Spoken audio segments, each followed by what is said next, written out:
नमस्कार दोस्तों, स्वागत है आप सभी का मेरे YouTube channel Mayank study point पे। और मैं हूं आपका होस्ट मयंक साहब। और आज हम लोग नया चैप्टर शुरू करने जा रहे हैं जो है हम लोग का अकाउंटेंसी का। तो आज हम लोग बेसिक टर्म्स ऑफ अकाउंटेंसी सीखेंगे कि अकाउंटेंसी का बेसिक टर्म क्या होता है, ये सारा खेल किसका होता है। तो चलिए वीडियो में आगे बढ़ते हैं। और वीडियो में आगे बढ़ने से पहले अगर आप सभी ने मेरे चैनल को अभी तक सब्सक्राइब नहीं किया है तो जल्दी इस चैनल को कर दिए सब्सक्राइब और प्रेस कर दिए बेल आइकन को भी, ताकि आपको हमारे आने वाले हर वीडियो का नोटिफिकेशन तुरंत मिले और आप उसे मिस ना कर सके। तो बढ़ते हैं आज का मेरे टॉपिक की तरफ। तो चलिए आज कुछ नया सीख लेते हैं।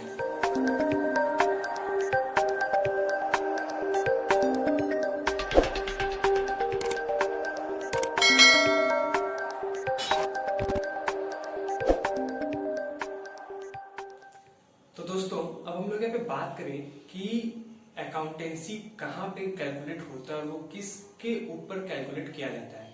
तो वो अकाउंटेंसी जो होता है, अकाउंट्स कहाँ कैलकुलेट किया जाता है, वो होता है बिजनेस। और वो किस तरीके का बिजनेस, आप कह सकते हो कि वो ट्यूशन का बिजनेस हो सकता है, या फिर किसी छोटे मोटे दुकान का बिजनेस हो सकता है, या फिर चाय वाले का बिजनेस हो सकता है, या किसी बड़ा ऑर्गेनाइजेशन का बिजनेस हो सकता है। तो हाँ, जिस बिजनेस का कॉमन मोटिव प्रॉफिट होता है उससे हम लोग अकाउंट्स करते हैं। जिसका प्रॉफिट निकालना होता है, जिसका प्रॉफिट करना होता है, वो अकाउंट्स करते हैं। प्रॉफिट या फिर लॉस कुछ भी करना होता है तो उसे हम लोग अकाउंट्स के तरीके से प्रॉफिट उस कंपनी का देख सकते हैं या फिर लॉस देख सकते हैं। तो सबसे पहला मोटिव बेसिक ऑफ टर्म्स का ये होता है, बेसिक टर्म्स ऑफ अकाउंटेंसी का ये होता है कि बिजनेस। अगर आपको किसी का अकाउंट्स करना है, अकाउंट्स बनाना है, अकाउंटिंग करना है, तो आपको उसका बिजनेस पहले देखना होगा कि उसका बिजनेस क्या है। सबसे पहला पॉइंट है बिजनेस, BUSINESS। बिजनेस होगा तभी अकाउंटिंग होगा, बिजनेस नहीं होगा तो अकाउंटिंग नहीं होगा। बिजनेस वो भी क्या कि उसमें प्रॉफिट या फिर लॉस होना चाहिए, उसका प्रॉफिट या फिर लॉस होना चाहिए उस बिजनेस में, वही हम लोग का अकाउंटिंग होगा। ये हो गया। अब आता है दूसरा पॉइंट। दूसरा कि आप मान लीजिए कोई बिजनेस सोच रहे कि मुझे ये बिजनेस करना है। उस बिजनेस करने के लिए आपको अब लगेगा पैसा, या फिर हो सकता है वो प्रॉपर्टी, या फिर दोनों लग सकता है। तो उसे हम लोग अकाउंटेंसी की भाषा में कैपिटल कहते हैं, जिसे हम लोग हिंदी में पूंजी कह सकते हैं कि वो पूंजी आपको लगाना है। तो सबसे पहला दूसरा पॉइंट आता है हम लोग का कैपिटल। कैपिटल कुछ भी तरह का पूंजी हो, या फिर किसी भी तरह का प्रॉपर्टी हो, या फिर आप दोनों लगा रहे हो उस बिजनेस को खड़ा करने के लिए। आप अपना कोई इंडस्ट्री बना रहे हो, छोटा इंडस्ट्री। Amazon जो अपना पहला मार्केट बनाया था वो अपने गराज में बनाया था। तो ये सब जो है अपना जो भी बिजनेस चला रहा है तो उसको अपना प्रॉपर्टी या फिर अपना बिजनेस थोड़ा सा पर्सनल अमाउंट लगाना पड़ता है, जो पर्सनल उसका पूंजी या फिर कैश है वो लगाना पड़ता है। वो कैश कैसे लेके आएगा, हो सकता है वो फाइनेंस करके लेके आए। तो फाइनेंशियल मैनेजमेंट का मैं एक तो पर्टिकुलर वीडियो बना के रखा हूं, तो लिंक मैंने नीचे डिस्क्रिप्शन में दे रखा है, आप लोग वहां पे फाइनेंशियल मैनेजमेंट जरूर देखिएगा कि वो पैसे कहां से कलेक्ट करता है अगर उसको कैश नहीं मिल रहे तो, या फिर कोई इन्वेस्टमेंट कहां से वो करता है। तो ये होता है कैपिटल। तो अब हम लोग यहाँ पे बात करें, जब उसने पैसे उसे मिल गए, बिजनेस पता चल गया क्या करना है, कैपिटल उसे मिल गया, तो अब वो क्या करेगा, अब वो देखिएगा कि उसका एसेट्स, वो एसेट्स बनाएगा। सबसे तीसरा पॉइंट आता है एसेट्स। एसेट्स यानी कि संपत्ति। ये पेन मेरा एसेट्स है, ये डायरी मेरा एसेट्स है, ये इलेक्ट्रिसिटी मेरा एसेट्स है, जो मैं अपने पर्सनल यूज के लिए बिजनेस में चला रहा हूं। अगर मैं बोल दूं कि ऐसे में 10 पेन रख लूं अपने पास, तो वो मेरा एसेट नहीं हो, क्योंकि मैं चाहता हूं कि उसी पे बिजनेस करूं, मैं उसी पेन का बिजनेस करना चाहता हूं। तो वो जो एक पेन मैं अपने लिए यूज कर रहा हूं वो मेरा एसेट्स होता है। बाकी जो पेन रखा हुआ हो वो मेरा गुड्स हो जाता है। तो गुड्स और एसेट्स में ज्यादा कुछ अंतर नहीं होता, लगभग सेम होता है। लेकिन goods never be an assets but all assets never be a goods. तो ये होता है एक डेफिनेशन। तो इस तरह से हम गुड्स को भी लिख सकते हैं। गुड्स को जैसे कि यहाँ पे 4 नंबर पॉइंट हम लोग यहाँ पे दे सकते हैं 4 नंबर पॉइंट गुड्स। ये बेसिक्स ऑफ बिजनेस अकाउंटेंसी मेरा बेसिक्स पढ़ाने का यही कारण है कि आप अगर नॉन कॉमर्स बैकग्राउंड से हो और अकाउंटेंसी सीख रहे हो, या फिर आप BBA जैसे किसी स्ट्रीम पे हो, या फिर कुछ भी अगर आप कर रहे हो, फाइनेंस कर रहे हो, तो आपको वहां पे अकाउंटेंसी करना बहुत जरूरी है। तो अकाउंटेंसी मैं इसलिए आपको बेसिक से पढ़ा रहा हूं ताकि आपको अच्छे से अकाउंट समझ में आए। आप नॉन कॉमर्स में हो तो आपको थोड़ा सा डिफिकल्ट होगा अकाउंटेंसी समझने में, लेकिन आप जब बेसिक समझ जाओगे, ये बेसिक का खेल समझ जाओगे, तो अकाउंटेंसी आपके लिए इजी हो जाएगा। तो अब हम लोग का 5वां पॉइंट आता है लायबिलिटीज। लायबिलिटीज लाइबिलिटीज क्या होता है या फिर लाइबिलिटी क्या होता है? जो हम लोग अपने ऑर्गेनाइजेशन में हम लोगों ने कुछ परचेज किया, उसे सामान अपने बिजनेस को चलाया, प्रॉफिट किया, लॉस किया, तो हम लोग ने जहां से पैसे लेकर आए हैं, जिन्हें जहां से हमें पैसे मिले हैं या फिर जिस प्रोडक्ट को बेच के हमको पैसा मिला है, तो उसका प्रोडक्ट का कुछ हिस्सा जो है वो हमें जहां से हम लोग वो प्रोडक्ट खरीदे उसे देना पड़ेगा। हो सकता है हम लोग क्रेडिट में लेकर आए हों या फिर कहीं से जो हम लोग फाइनेंस हम लोग को मिला है उसे पैसे देने हैं। तो ये हम लोग का पर्पस आता है लाइबिलिटी। लाइबिलिटी में हम लोग वहां पे पैसे देते हैं जो हम लोग को पैसे दिया है उन लोगों को, या फिर किसी भी तरीके का सर्विस हो या फिर गुड्स हो, किसी भी तरीके का गुड्स, सर्विस, कैश कुछ भी हो, वो हम लोग लाइबिलिटी पे लेके आते हैं। अच्छा, अब गुड्स को हम लोग यहाँ पे मैं आपको बताने भूल गया, यहाँ पे इनके 3 पॉइंट्स हम लोग देख सकते हैं गुड्स के। गुड्स क्या क्या होता है? गुड्स या फिर सर्विस बोल सकते हैं। अगर आप कोई आपका कोई बिजनेस सर्विस का, तो आप सर्विस दे रहे हो। अगर आप सामान बेच रहे हो तो सामान बेच रहे हो, यानी कि उसे गुड्स कहते हैं। तो यहाँ पे हम लोग गुड्स में क्या करते हैं? परचेज करते हैं।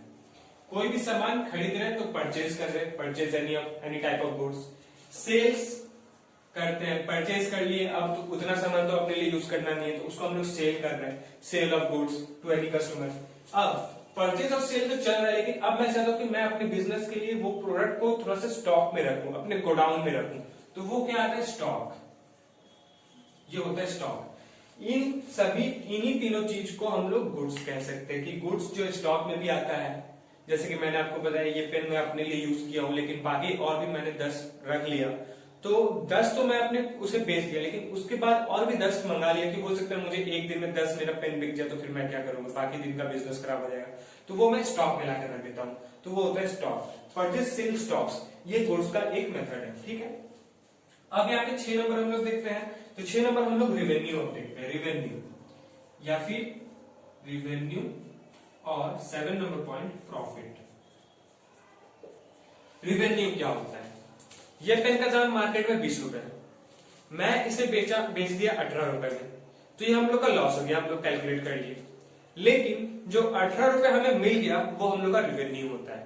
या फिर हम लोग जैसे कि बात है, किसी जगह हम लोग इन्वेस्ट किए 5000 रुपीज किसी गेम प्ले में लगा दिए। ठीक है, गेम प्ले खेल रहे, पबजी जैसे अभी चल रहा है, तो पबजी में वो लोग कुछ प्रोडक्ट खरीदने के लिए 5000 यूसी लगा दिए, तो वो 5000 यूसी जो उसने लगाया है, उससे उसको प्रॉफिट जो मिलेगा वो अलग, लेकिन उसको उस 5000 रुपीज वापस मिल रहे हैं कि नहीं, वो होता है रिवेन्यू। अगर पूरा का पूरा 5000 मिल गया तो वो 5000 रेवेन्यू हो गया। अगर 4500 उसे वापस मिल गया तो वो 45 उसका रेवेन्यू हो गया। जो भी उसको वापस जितने उसने लगाया उससे उतना वापस मिल रहा है तो उसे हम लोग रेवेन्यू कहते हैं, और उसके बाद अगर उसे और भी कुछ मिल रहा है तो उसका वो प्रॉफिट हो जाता है। तो रिवेन्यू और प्रॉफिट में यही अंतर होता है। प्रॉफिट कैसे हम लोग यूज करते हैं? ये पेन हम लोग 20 रुपए में लेके आए हैं, 25 रुपए में बेचे, तो हम लोग का 5 रुपए का प्रॉफिट हो गया। तो हम लोग क्या किए? Sales price minus cost price, तो हम लोग का प्रॉफिट निकल गया। अगर हम लोग का प्रॉफिट माइनस में चल जाता, 20 रुपए में खरीद के 15 रुपए में बेच दिए, तो हम लोग का लॉस हो जाता। तो ये होता है रेवेन्यू, प्रॉफिट या फिर लॉस। ठीक है, अब हम लोग यहाँ पे 8 नंबर पॉइंट देखते हैं। 8 नंबर पॉइंट क्या है? एक्सपेंस। एक्सपेंस या 9 नंबर एक्सपेंडिचर। एक्सपेंडिचर, होप आप लोग को अच्छे से दिख रहा हो। एक्सपेंस और एक्सपेंडिचर क्या होता है? एक्सपेंस जो हम लोग अपने डेली पर्पस पे खर्च कर रहे होते हैं, और एक्सपेंडिचर जो हम लोग का 1 ईयर से 1 साल से ज्यादा समय तक चल रहा होता है। एक्सपेंडिचर में हम लोग को हो सकता है कोई सामान जो हम लोग का लास्ट एक टाइम पे एसेट्स बन जाए, लेकिन एक्सपेंस में वो चीज हम लोग का एसेट कभी नहीं बनता है। एक्सपेंस जैसे कि अगर स्टूडेंट पर्पस या फिर एज ए फ्रेंकली बात करें तो आप अपने फ्रेंड्स के साथ, फ्रेंड सर्कल के साथ घूमने गए, वहां पे डेली यूज में आप लोग घूमते हो, चाय पीते हो, पकौड़े खाते हो, तो ये आपका डेली खर्च हो गया, तो ये आपका एक्सपेंस हो गया। लेकिन अगर आप उस पैसे को कहीं पे इन्वेस्ट करो, किसी शेयर में लगा लो, शेयर मार्केट में लगा लो, या फिर किसी बिजनेस में लगा लो, या फिर किसी को इन्वेस्ट कर रहे हो, तो आपको वहां से जो पैसे वापस मिल रहे हैं उस पैसे के साथ, वो आपका एक्सपेंडिचर होगा, कि आपको वो पैसे का जगह आपको उसका जगह कुछ मिल रहा है, लंबे समय तक मिल रहा है। आप जमीन खरीद रहे हो, आज 20 रुपए में खरीद रहे हो जमीन, वो कल आप 20 लाख में बेच रहे हो, तो वो आपका एक्सपेंडिचर जैसा हो जाता है, वो आपका एसेट एक टाइप में बन जाता है। हो सकता है आप उस जमीन को नहीं बेचे, आज आपने 20 रुपए में जमीन खरीदा, आपने अब सोचा कि मैं ये जमीन नहीं बेचूंगा, मैं इसमें घर बनाऊंगा और इसी में रहूंगा, तो ये आपका एसेट हो गया। तो एक्सपेंस जो आप कर रहे हो, आप एक एक्सपेंस के तरीके से सोच रहे थे, लेकिन आप उसे अब अपना एसेट्स बना लिए, तो ये होता है एक्सपेंडिचर। एक्सपेंस और एक्सपेंडिचर में यही अंतर होता है। आप लोग को एक और डिफरेंस आप लोग एक्सपेंस और एक्सपेंडिचर में समझ सकते हो कि एक्सपेंस और एक्सपेंडिचर में भारी कौन सा लग रहा है। एक्सपेंडिचर भारी लग रहा है, तो एक्सपेंडिचर भारी क्यों लग रहा है, क्योंकि उसमें हम लोग को एसेट्स देखने को मिल रहे हैं। लॉजिक से हम लोग समझेंगे कि एक्सपेंडिचर क्या होता है, इन सभी के बारे में हम लोग आने वाले वीडियो पे अच्छे से बेसिकली समझेंगे, बेसिक्स इसके समझेंगे। लेकिन आज हम लोग इसके नॉर्मल वैल्यू कैलकुलेट करें, नॉर्मल समझ रहे इसके बेसिक्स की अकाउंटेंसी, अकाउंटिंग क्यों होता है और किससे होता है और किस पर्पस पे होता है और किस किस कारणों से होता है। तो ये हो गया एक्सपेंस और एक्सपेंडिचर, आपको समझ में आ गया। अब हम लोग यहाँ पे बात करते हैं इसके 10 नंबर पॉइंट, ड्राइंग्स यहाँ पे बोलने का मतलब है कोई पेंटिंग नहीं। अगर आप नॉन कॉमर्स से हो तो ये पेंटिंग नहीं है। ड्राइंग्स का मतलब होता है कि आप उस बिजनेस से कुछ अपने पर्सनल यूज के लिए काम कर रहे हो। मान लेते हैं कि आपका कोई दुकान है, छोटा सा दुकान है, ग्रोसरी शॉप है, आप उसमें परचेज कर रहे हो, सेल कर रहे हो, स्टॉक रख रहे हो, ये प्रॉफिट कमा रहे हो। लेकिन आप उस दुकान से अपने फैमिली के लिए या फिर अपने लिए, अपने यूज के लिए, अपने पर्सनल यूज के लिए कुछ अगर सामान ले रहे हो तो वो आपका ड्राइंग्स कहलाता है, जो आप अपने पर्सनल यूज के लिए काम कर रहे हो। मेरा ये पेन खत्म हो गया, मैं नया पेन ले लूंगा दुकान से, तो वो मेरा पर्सनल हो जाता है। मैं उस बिजनेस से एक और अपने लिए पेन ले लिया तो वो ड्राइंग हो जाता है, तो वो पर्सनल यूज हो जाता है, तो वो ड्राइंग्स में आता है। ठीक है, ये हो गया। अब हम लोग यहाँ पे 11 नंबर पॉइंट देखते हैं। 11 नंबर क्या है, आउटस्टैंडिंग इनकम, और 12 number point outstanding expenses. Outstanding income और आउटस्टैंडिंग एक्सपेंसेस क्या होता है, जहां पे हम लोग आने वाले इनकम को अपने बुक में लिखते हैं, मुझे कमीशन मिलने वाला है या फिर कमीशन मिल चुका है, एडवांस में जो मुझे चीज मिलने वाला है, या फिर मुझे उस काम के बाद ये पैसा मिलने वाला है, वो हम लोग आउटस्टैंडिंग इनकम पे लिखते हैं। आउटस्टैंडिंग एक्सपेंस में क्या लिखते हैं कि जब हम लोग खर्च करने वाले, जो खर्च होने वाला है, या फिर आप कोई काम कर रहे हो और आपको उसको पैसे मिलने वाले हैं, या फिर आपने किसी को काम दिया है, उसने काम कर लिया लेकिन आपने अभी तक उसे उसके पैसे नहीं दिए हैं, तो वो होता है आउटस्टैंडिंग इनकम की आपको वो पैसे देने वाले हैं, आपको वो पैसे देना है दूसरे को, आज दो कल दो, क्योंकि आपका काम हो चुका, अब आपको उसको पैसे देना है। इनकम में ये होता है कि आपने किसी का काम कर दिया लेकिन अभी तक आपको उसके पैसे नहीं मिले हैं, आपको मिलने वाले हैं, तो ये होता है आउटस्टैंडिंग इनकम, आउटस्टैंडिंग एक्सपेंसेस। अब हम लोग अपना 13 नंबर पॉइंट देखते हैं, तो वो क्या होता है, डेटर्स, DEBTORS, डेटर्स। और 14 नंबर देखते हैं क्रेडिटर्स। तो यहाँ पे डेटर्स में जो बी है वो साइलेंट होता है। अगर आप नॉन कॉमर्स स्टूडेंट हो तो यहाँ पे जो बी है वो साइलेंट होता है, नहीं तो इसे हम लोग डेटर कहते हैं, लेकिन अगर बी को साइलेंट नहीं करेंगे तो ये डेप्टर हो जाएगा, तो हम लोग को डेप्टर नहीं बोलना, हम लोग को डेटर्स बोलना है, तो बी इसमें साइलेंट होता है। डेटर्स क्या होता है, डेटर्स जो हमारे कस्टमर होते हैं, जिन्होंने हमसे उधार में सामान खरीद रखा है। क्रेडिटर्स क्या होते हैं, जिनके हम कस्टमर होते हैं, जिनसे हमने उधार में सामान खरीद कर रखा हुआ है, तो ये होता है डेटर्स और ये होता है क्रेडिटर्स। अब हम लोग बात करेंगे 15 नंबर पॉइंट जो है अकाउंट्स, ACCOUNTS, अकाउंट्स, या फिर इस तरीके से हम लोग आगे आने वाले वीडियो में इस तरह से अकाउंट्स लिखने वाले हैं। अकाउंट्स क्या होता है, आप मार्केट में गए, मार्केट से कुछ सामान खरीद के लाए, घर में आपको बोला है कि आपने जो जो सामान खरीदा उसका एक लिस्ट बनाइए। लिस्ट में आपने लिखा है डेट, पार्टिकुलर, यानी कि कुछ भी आपने प्रोडक्ट खरीदा, प्रोडक्ट, क्वांटिटी, रेट, इंटरेस्ट, कितने परसेंटेज का छूट मिला, ये सब। तो ये होता है अकाउंट्स की, आप उसे किस तरीके से कैलकुलेट कर रहे हो, कैसे कैसे कैलकुलेट कर रहे हो। अब आता है हम लोग का यहाँ पे 60 नंबर पॉइंट, अकाउंटिंग, ACCOUNTING,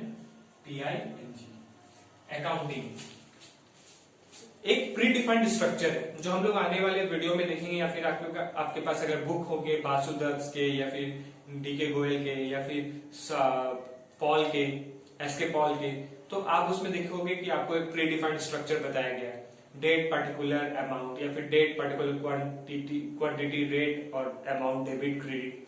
तो ये एक पर्टिकुलर स्ट्रक्चर से हम लोग अकाउंट्स बनाएंगे, अकाउंटिंग करेंगे। ये हम लोग कॉपी में करें, लेकिन आजकल टेक्नोलॉजी जो है, टेक्नोलॉजी के कारण हम लोग एक्सेल में या फिर टैली में या फिर सैप में करते हैं। तो इन सभी के लिए अगर आप लोग टैली नहीं सीख रहे हो या फिर एक्सेल सीख रहे हो तो आपके लिए ये बेसिक बहुत इंपॉर्टेंट है। इसके लिए, इसके बिना आप लोग अकाउंटेंसी नहीं बना पाओगे। अगर आपने सर्च किया बेसिक्स ऑफ अकाउंटेंसी, तो ये आपके लिए बहुत इंपॉर्टेंट पॉइंट है। तो ये अकाउंटिंग हो गया कि आपको एक स्ट्रक्चर में आपको उसे कैलकुलेट करना है। अब आता है अकाउंटेंसी, 17 नंबर अकाउंटेंसी। अकाउंटेंसी क्या होता है? जो आपको इसके बारे में बता रहा हूं, सिखा रहा हूं, वो होता है अकाउंटेंसी। मैं आपको अकाउंटेंसी सिखा रहा हूं, मैं आपको अकाउंट्स नहीं सिखा रहा हूं, मैं आपको अकाउंटेंसी सिखा रहा हूं। अकाउंटेंसी के अंदर ये सब आता है, अकाउंट्स आता है, अकाउंटिंग आता है कि आपको कैसे स्ट्रक्चर बनाने हैं, क्या आपको कैलकुलेट करना है, कैसे आपको कैलकुलेट करना है, क्यों आपको कैलकुलेट करना है, इन सभी के ऊपर मैं आपको बताऊंगा। तो ये होता है अकाउंटेंसी। मैं या फिर कोई भी टीचर, आपके प्रोफेसर, आपके टीचर, आपके ट्यूटर जो भी है वो आपको अकाउंटेंसी सिखाएंगे, अकाउंट्स नहीं सिखाएंगे, वो आपको अकाउंटेंसी सिखाएंगे। तो ये होता है बेसिक टर्म्स ऑफ अकाउंटेंसी। अब हम लोग यहाँ पे देखते हैं हम लोग ने क्या क्या पढ़ा। बिजनेस कि हम लोग क्या बिजनेस करने वाले हैं, कैपिटल कि हम लोग उस बिजनेस के लिए पैसे कहां से इकट्ठे करेंगे, फिर वो प्रॉपर्टी कहां से लेकर आएंगे या कैसे करेंगे, यानी कि पूंजी। एसेट्स कि हमारा संपत्ति क्या होने वाला है, पेन होने वाला है या फिर एक पेन होने वाला है, फिर 10 पेन होने वाला है। ये एसेट्स में कुछ भी आ सकता है, बिल्डिंग आ सकता है, लैंड आ सकता है, मशीनरी आ सकता है, कार आ सकता है, व्हीकल आ सकता है, कुछ भी, एनीथिंग जो आप अपने लिए सिर्फ यूज करें वो आपका एसेट्स हो जाता है। गुड्स परचेज में, सेल्स में, स्टॉक में, यानी कि कोई भी सामान या फिर सर्विस हम लोग दे सकते हैं, गुड्स या सर्विस। अगर आप सर्विस किसी को देते हो तो सर्विस। तो ये आता है परचेज, सेल और स्टॉक पे कि आप कितना स्टॉक रख रहे हो, आप कितना खरीद रहे हो, आप कितना बेच रहे हो। लायबिलिटीज कि आपने जहां से पैसे कलेक्ट किए हैं उसे आप पैसे कैसे दे रहे हो, उस ऑर्गेनाइजेशन को पैसे आप कैसे दे रहे हो वो। रेवेन्यू कि आपको इस पेन को बेचने के बाद कितने पैसे वापस, आपके जो अमाउंट है, जो 20 रुपए आपने खरीदा वो 20 रुपए से ज्यादा मिला या फिर 20 रुपए मिला या फिर 20 रुपए से कम मिला। प्रॉफिट कि आपको ये जो पेन है आपने 20 रुपए से ज्यादा में बेचा तो आपको कितना प्रॉफिट मिला या फिर लॉस हुआ। एक्सपेंस कि आप क्या खर्च कर रहे हो डेली बेसिस पे, क्या क्या खर्च कर रहे हो अपने बिजनेस को लेके। एक्सपेंडिचर कि आप ऐसा क्या खर्च कर रहे हो जो आपको एक टाइम पे वो एसेट बनने वाला है। आज आप क्या खरीद रहे हो जो एक टाइम पे आपके लिए वो एक्सपेंस होने वाला है या फिर एसेट बनने वाला है। ड्राइंग्स की आप अपने लिए क्या कर रहे हो, उस बिजनेस से क्या निकाल रहे हो, अपने लिए पर्सनल यूज के लिए क्या निकाल रहे हो। आउटस्टैंडिंग इनकम कमीशन हो गया, और भी बहुत कुछ हो गया जो आपको मिलने वाले हैं कमीशन या मिल चुका है कमीशन। इस काम का आपने कोई काम किया उसका आपको कमीशन मिल गया। एक्सपेंस कि आपने जिसे वो काम करने के लिए दिया था उस काम के लिए आपने उसे पैसे दे दिया या नहीं दिया, या फिर दे दिए, देने वाले हो। डेटर्स कि आपका कौन उधार खाकर बैठा है और आपको पैसे नहीं दे रहा है। जो कस्टमर आपका उधार खा के बैठा है वो डेटर, जो जिसके आप उधार खाकर बैठे हो वो आपका क्रेडिटर। अकाउंट्स एक स्ट्रक्चर आपको कैलकुलेट करना है। अकाउंटिंग आप किस स्ट्रक्चर पे कैलकुलेट करोगे। अकाउंटेंसी की आप कैसे सीखोगे, स्टडी प्रोसेस, ठीक है। अब यहाँ पे बात कर, आप अगर आप पूछोगे कि सर मुझे बता दीजिए कि गुड्स का डेफिनेशन क्या होता है, तो all type of goods are asset but all type of assets are not may be good. तो ये आपका गुड्स का डेफिनेशन है, आप लोग इसे नोट डाउन भी कर सकते हो, ठीक है। तो दोस्तों आज के लिए बस इतना ही। उम्मीद करता हूं कि आप सभी को मेरा वीडियो पसंद आया होगा। तो जाते जाते वीडियो को लाइक करें और अगर आप चैनल पे न्यू हैं तो चैनल को सब्सक्राइब करें और प्रेस करें बेल आइकन को भी, ताकि आपको हमारे आने वाले हर वीडियो का नोटिफिकेशन तुरंत मिले और आप उसे मिस ना कर सके। तो मिलते हैं हमारे अगले वीडियो पे, तब तक के लिए जुड़े रहे माइंड स्टडी पॉइंट के साथ। वीडियो को पूरा देखने के लिए आपका बहुत बहुत शुक्रिया।